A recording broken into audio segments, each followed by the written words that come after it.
Do you guys feel that something has changed in the air now that I think it's safe to say that we're officially in the general election? Wouldn't you say? Sure. I would say yes. I would say yes. Sure. I don't know how this guy gets away with the stuff he says or the stuff he does. I mean, where's Daniel Dale and all the fact-checking clowns for this? Oh, you're talking about State of the Union? Yeah, State of the Union. Come on. What a joke. I know we're going to get to it. It's just, it makes Hogan's frustration can't even wait for the stinger. Oh my gosh. We're just in the open here. Amazing. Well, I mean, my point was going to be that we're in the general election because Trump is now the nominee officially, except for he needs to rack up the delegates officially and get over the top, but everybody else has dropped out. And Biden with the State of the Union, that was clearly his campaign launch. That was a political speech if I ever saw one. So seriously. Welcome to the general election. And we bring that message to you from all of us here at the Line Drive Podcast.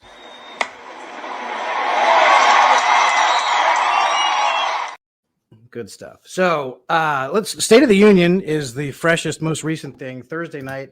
And, I got to say, these days, I don't stay up that late at night. I know you don't, Hogan.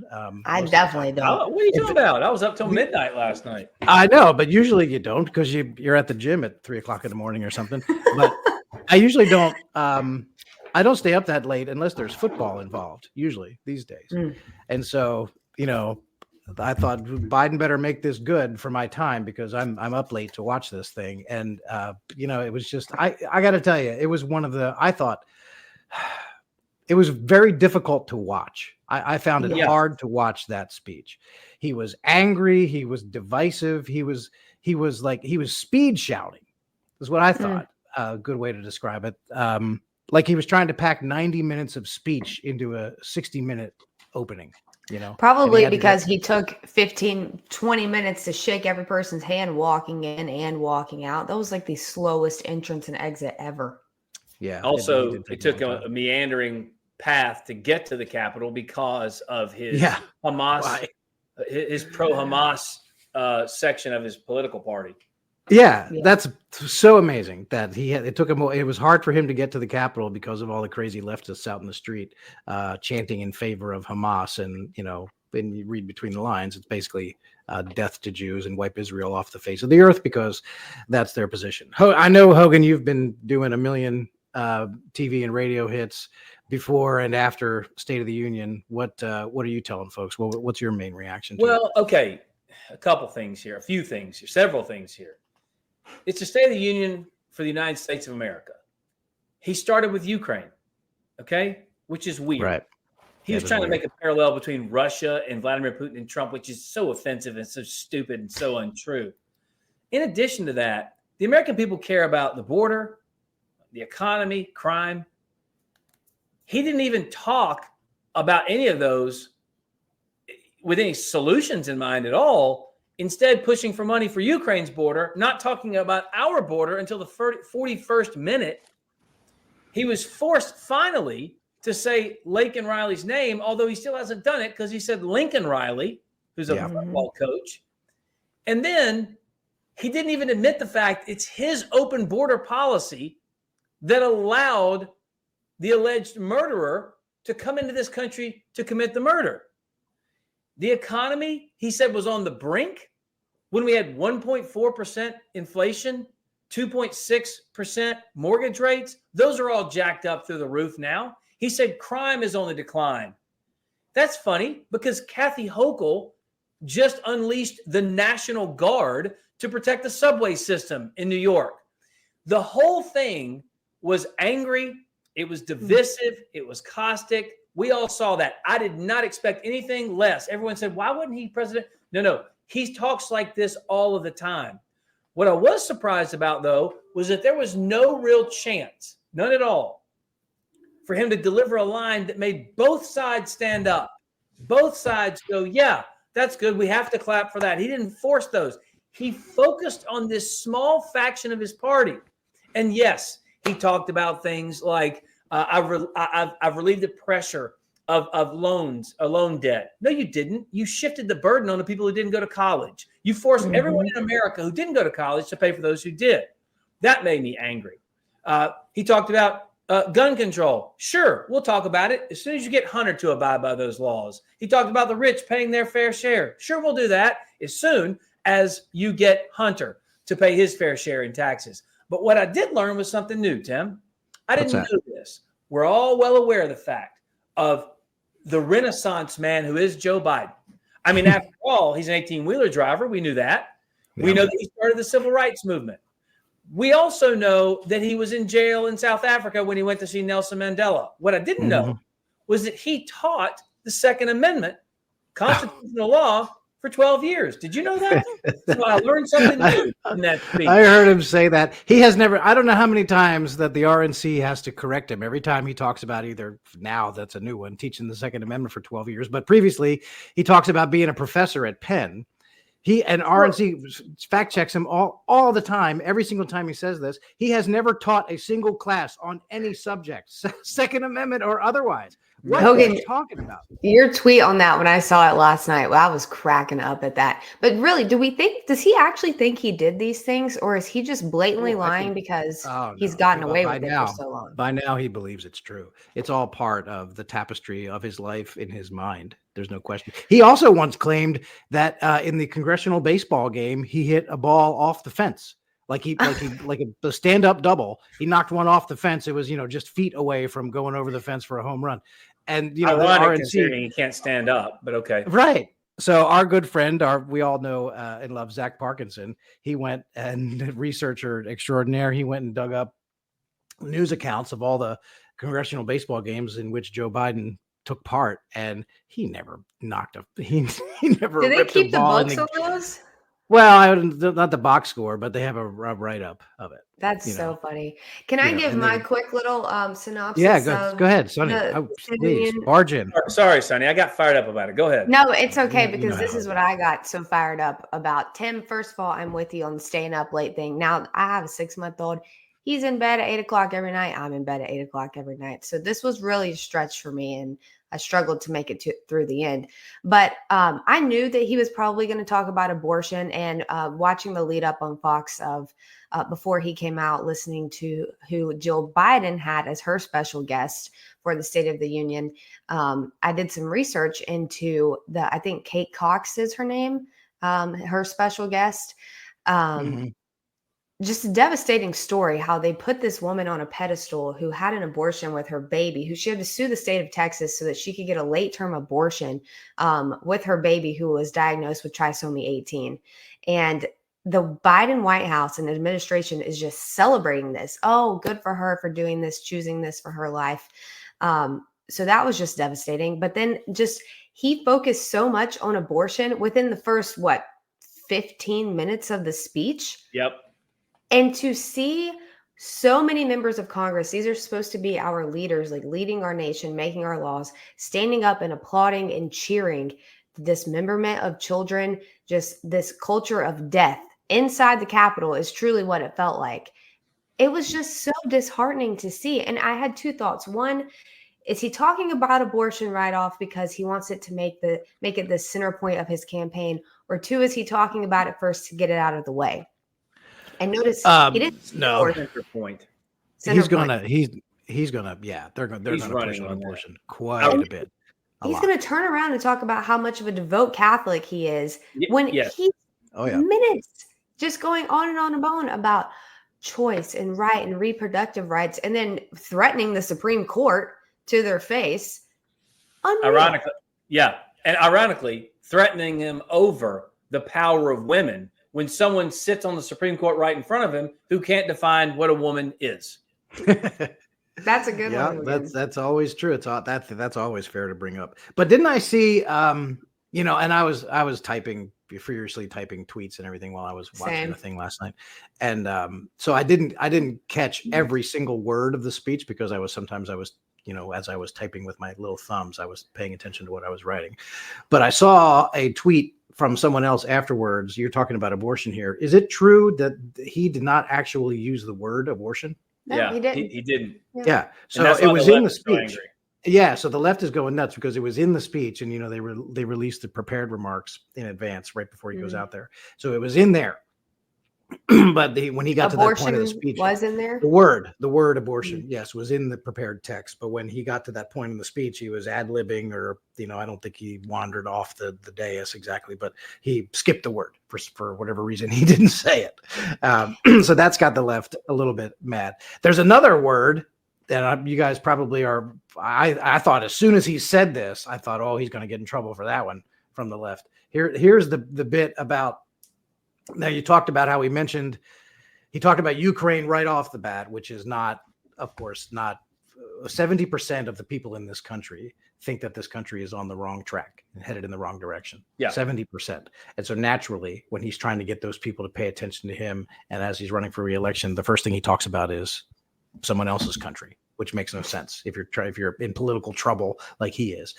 And so he didn't get to immigration for a long time. And Marjorie Taylor Greene pressed him on it. We saw the thing where she gave him the button with Laken Riley's name on it, and she said to him, say her name. This was during the walk up.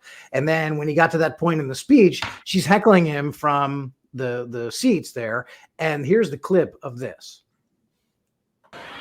I'd be a winner. Not really.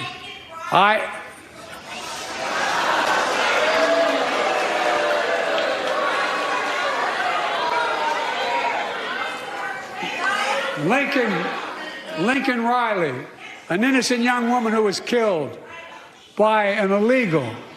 That's right. But how many of the thousands of people being killed by illegals? To her parents, I say, my heart goes out to you, having lost children myself.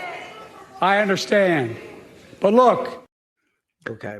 So that part, I'm not going to, that he has lost children, so I'm not going to get into that part. I can't even fathom what that must be like. So I'm not going to call him on inserting that, but there's a lot to unpack this. First of all, as we already talked about, he called her Lincoln Riley, and her name is Laken Riley. But the word that he used there, illegal, is what got him in trouble. So we're going to go through all the stuff that he said there, because now the left, he wandered over to talk to some reporters on Friday, and a reporter asked him if he regretted using the word illegal to describe the guy. They didn't ask him, do you regret releasing the illegal alien who killed this innocent young woman? They didn't ask him that. No, they asked him, do you regret using that word? What did he say? God, this is where the mindset. He was like, don't. I mean, so he stumbled all over it, and he didn't know what he was going to say. And then his answer was, technically not supposed to be here. So he was trying to defend the use of the word illegal, which they find so offensive. It's more offensive to call the guy an illegal than it is to think about the fact that he killed a young woman. Well, that's because they're trying to call them newcomers now. Newcomers. Yeah, newcomers, residents. They've changed it from illegal alien to illegal immigrant to undocumented, immigrant to migrant to newcomer. It's just I saw there was another one that Georgia-based Venezuelan is another. That's right. That's right. Yeah.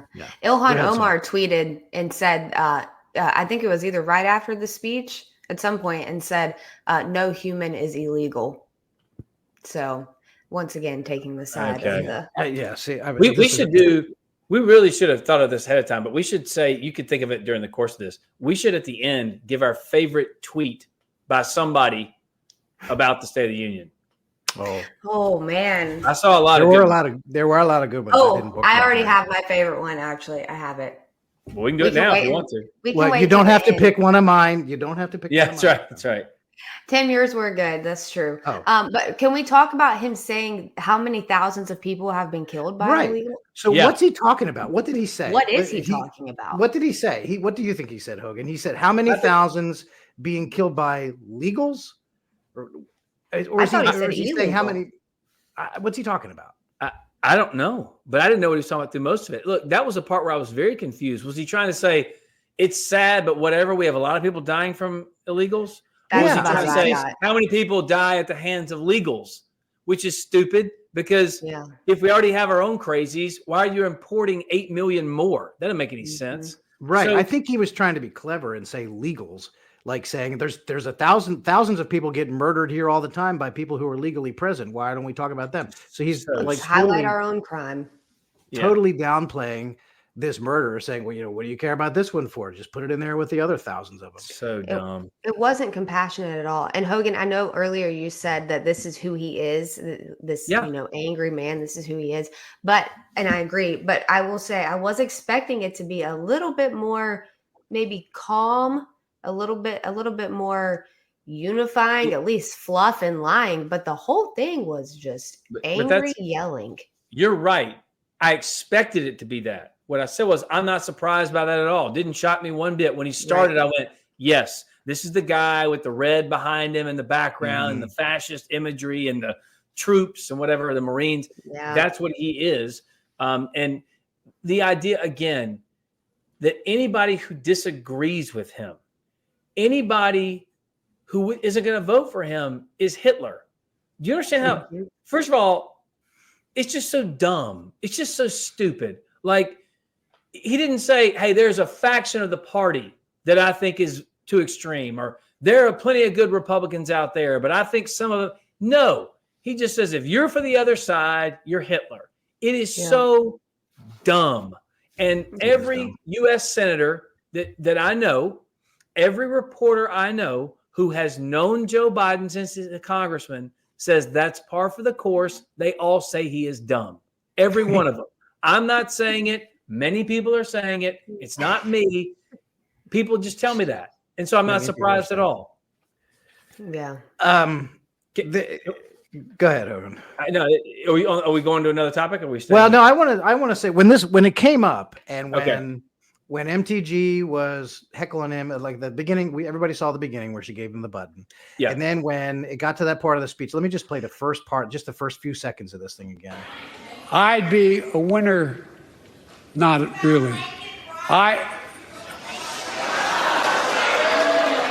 So before she spoke up there from the crowd, he was lost. He was off the rails. He didn't. So she actually sort of bailed him out by calling his attention to something else, right? Like, God knows what he was about to say. Who knows what was about to happen? So she distracted him and got him down that path when he picked up the button. And then he said what he said about the thousands and whatever he was trying to say.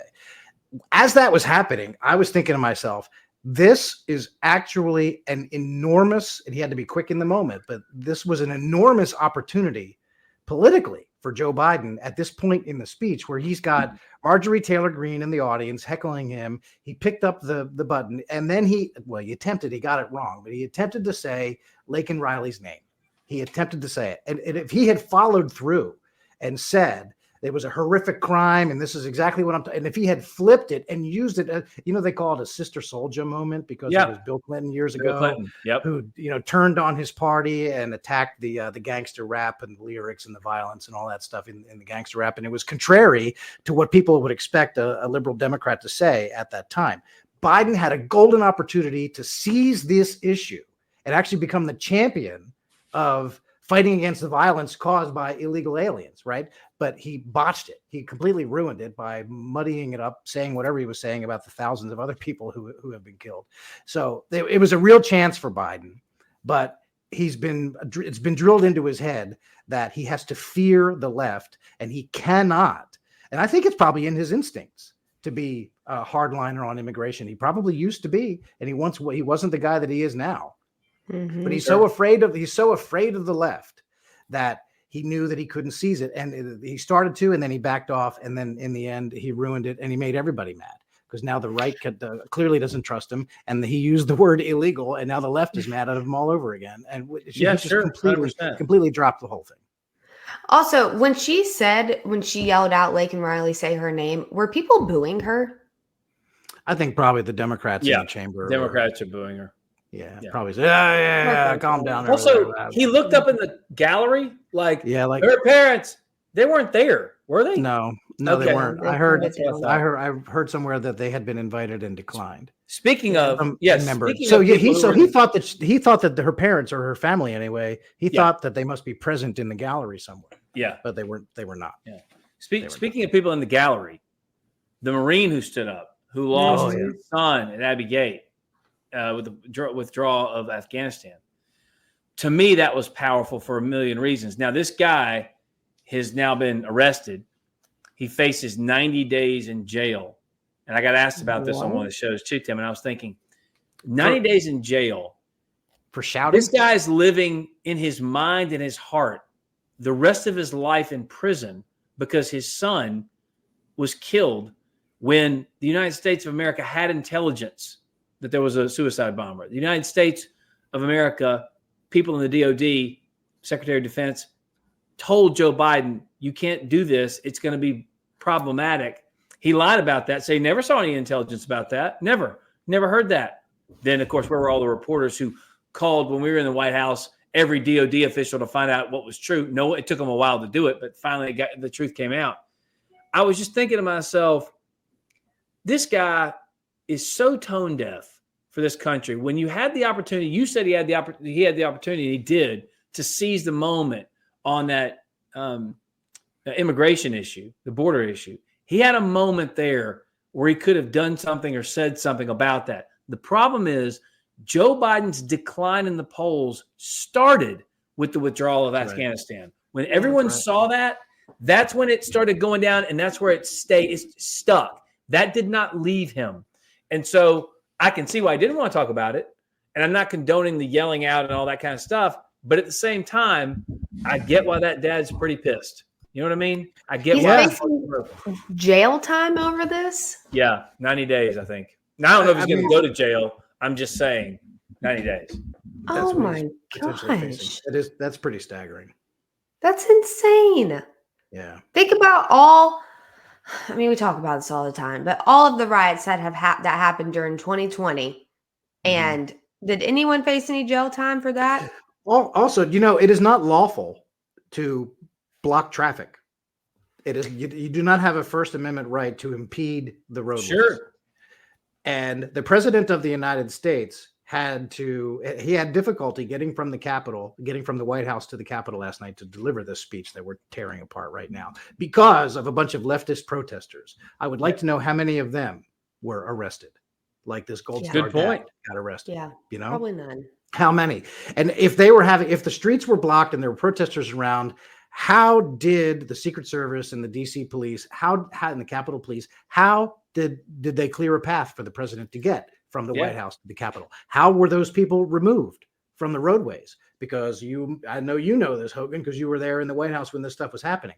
If during the Trump years, if protesters were removed from anywhere, it was like a federal case in the media. Oh my God, he had these protesters removed. Great point. Yeah. Right. So what happened to these protesters last night? Did anybody get arrested, and how were they gotten out of the roadway? I mean, I don't think we'll ever find out the answer to that. That's long gone. That thing, it happened last night, and poof, it's done. But anyway, one thing that popped up to me, that it popped up in my mind. Yeah, because when that church burned down, right? Wasn't there tear gas? Well, it didn't burn down. It caught fire. Right. Yeah, I remembered that now. That the stories about and then it turned out months later it was the clearing of Lafayette Square. And the media reported it as they cleared the protesters so that the president could walk through and go over to that church and hold up the Bible. Right? No, turns out the order had been given to clear the park well in advance of anybody knowing that the president was ever even going to even think about walking through there. That stuff already was in motion.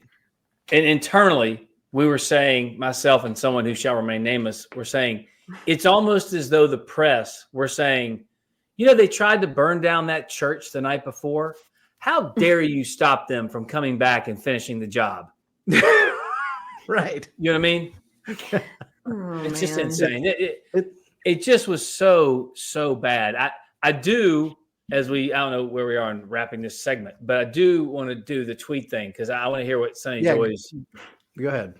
Okay, you want to know what mine was? Okay, it's not deep or philosophical or anything, but it was the video of Speaker Johnson rolling his eyes, and the caption said, "We are all Speaker Johnson."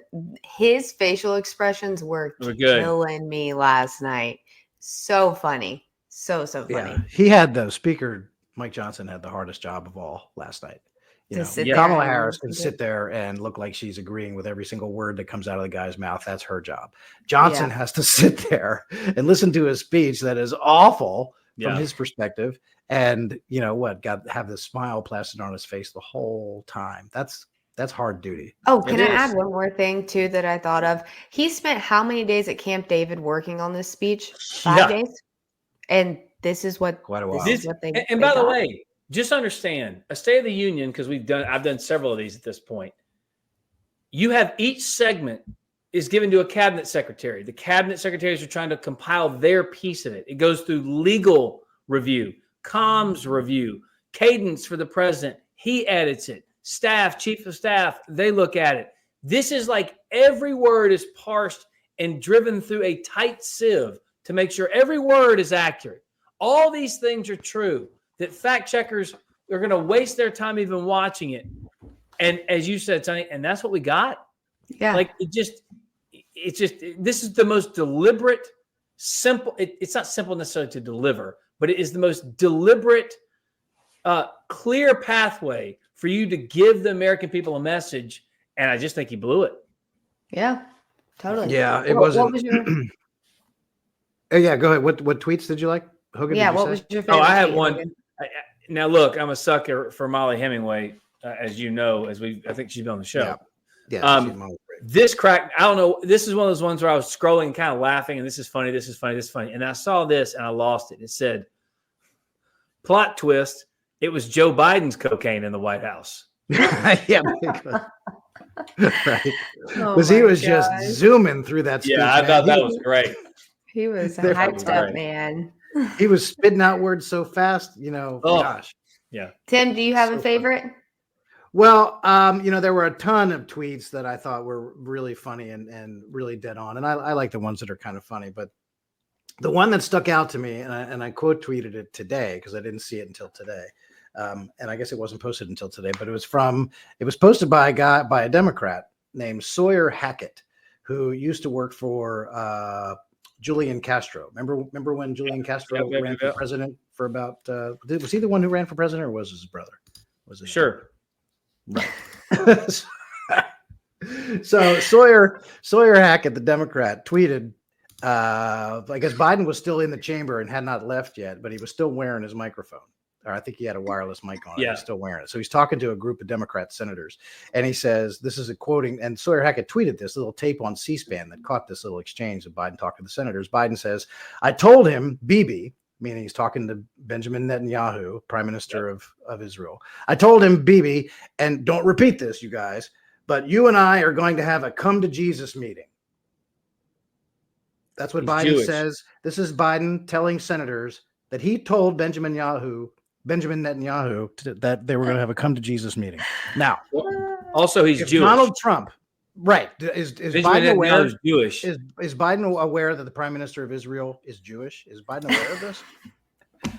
Because let me tell you, if Donald Trump or any Republican, but if Donald Trump in particular ever said to a Jew, we're going to have a come to Jesus meeting, it would be on the front page of the New York Times right now. Sure. 100%. Not to mention the policy you're just setting behind the scenes that you're telling Bibi Netanyahu, like, that's bad enough. Okay. You're going to tell them how to do the war. You're going to stand up for Hamas and God, whatever. But he's Jewish. That just the best part is this comms professional, Sawyer Hackett, thought this was a good thing and thought that he would tweet it to show, I don't know what about Biden. How tough, right? He's going to stand up to pro-Gaza? Israel. Stand up to Yeah, Israel. because he's standing up to Israel, pro-Hamas. Unreal. Telling the Jewish guy, come to Jesus? Sure. Makes Wow. sense. Great day. So, all right. We ate up almost all of our time Sorry. talking about State of the Union, but I mean, There was a lot to say. there was a lot on. So, Super Tuesday, real quick. To Hogan, did it go basically how you thought it was going to go? Exactly how I thought it was going to go. Donald Trump continues to show how popular he is in the GOP and how he's growing that popularity across into independents as well. And that's what this race is going to be about. I think Donald Trump is in prime position to bring back those he lost from 2016 and also expand it into the Hispanic community, the Black community.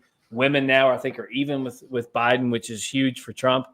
He's leading amongst 30 to 59-year-olds, which is huge for Trump. He wins Hispanics outright in these polls. And a majority of the American people just don't like Joe Biden or his policies. So that was kind of an exclamation point to watch the way he kind of continues to mow through the field. Nikki obviously is out now. That's how it should be. It's time to coalesce and move. It's going to be the longest presidential election history. Trump, Biden, 2, electric boogaloo. Let's get it on. Sonny, we should point out that you're working at the campaign now, but you're here today, as always, in your personal capacity. That's right. So, Super Tuesday, from your perspective, how did that shake out for you? Yeah, it was a great night. It was a long night, but I think it went perfectly as we were intending. I will say his speech that night I thought was great, very even keeled. He came out there, talked about his accomplishments, and Hogan really hit all the points. He is polling so high. He is in a great position heading into the general. I mean, the general has been upon us for a while now, as we anticipated Nikki Haley was not going to make it very far, but boy, she tried. So I am glad that it is now all eyes on November 5th, which is also my mom's birthday. So is that a fact? Yes, it is. We'll see how that birthday actually shakes out. A lot of the people like a lot of the CNN types and former Republicans like Adam Kinzinger and all, they were pointing to Vermont on Super Tuesday because Nikki Haley won Vermont by 4.3 points or something like that, 50.2% to 45.9%. She won Vermont, and they're saying, "Oh boy, this is big warning signs for Trump. This shows how much trouble he's in because this is a Republican primary and he lost, and towards November, this is a reminder that he's weak and blah blah blah." Okay, a couple things about that. One, Vermont is like some other states like Virginia, which I'll get to in a second here. Vermont is an open primary state. You do not register by party. So anybody could vote as long as you're a registered voter, you could vote in that primary. And obviously, as Nikki Haley was planning, it was her actual game plan. Tons and tons of Democrats clearly voted for her in Vermont. Vermont is the state. This is the other part of Vermont. Let's not forget that Bernie Sanders is a senator from Vermont. Okay. So this is not a conservative bastion. It's an open primary. Democrats could vote for Nikki Haley. In 2020, in the presidential race, Joe Biden won Vermont over Trump, 66-30. Biden won Vermont by 36 points. It does not matter even a little bit what happened in the open Republican primary in Vermont. Yeah. Of course, Democrats dragged her across the finish line. It's a Democrat state. It's 2-1 Democrat. Sure. Yeah. It means nothing what happened up there. A better look, if you want to look at what happens in an open primary state in Virginia, where I live and where I voted the other day, Trump wins Virginia 63 to 34.9. It's like he won Virginia by like 28 points. 28 points. I'm sorry, 28 points, right? That's an open primary state. That shows how strong Trump is to win. And Virginia is not a red state anymore. It definitely tends to be a Democrat state, particularly in presidential elections. That's been the history since Obama. And he wins big in Virginia, 28 points, which is also an open primary state. To me, that's more indicative of Trump's strength rather than Vermont, which Joe Biden won by 36 points the last time. That doesn't teach you anything about anything. Definitely. Ridiculous. So Hogan, so where are we at? Who's ahead? At this moment, if the general election has started, do you believe the polls? Is Trump ahead? I believe so. Today, I do. Yep. 100%, especially after that State of the Union last night. I don't think that Joe Biden is popular, really, even amongst his own party. He can't make the left-wing part of his party happy.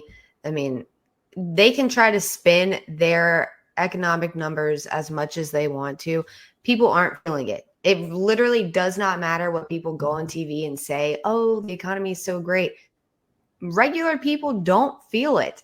And that's going to be a huge voting issue in November. So I'm with you, Hogan. I say President Trump wins. I'm for it. That's the thing. Me too.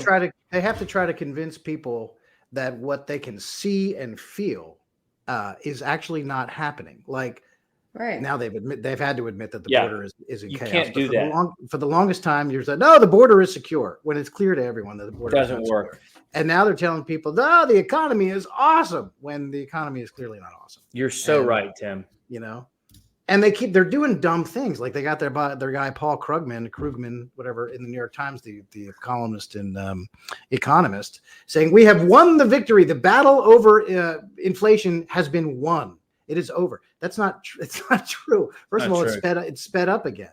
But even if inflation stops climbing, it doesn't mean that the prices have returned to where they were. That's now built in.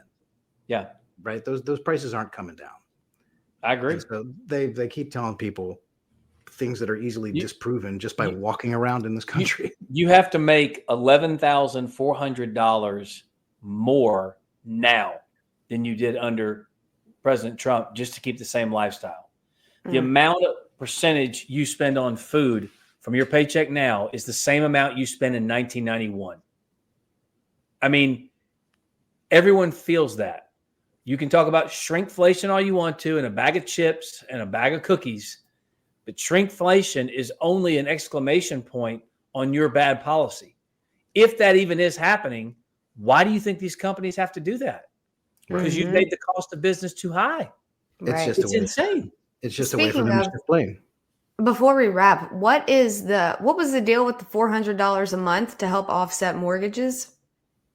Did y'all catch that last night? Yeah, I heard him say something like that. I don't know. I mean, that strikes me. Why stop at 400? I mean, yeah, and that's the thing. Wait, is anyone in the United States of America expected to be self-sufficient anymore? Nope. In any way? No. Just live off the government. Yeah. My student loans paid for, my mortgage paid for, my food paid for with food stamps. Yeah. But by all means, let's worry about whether or not he used the word illegal. Yeah.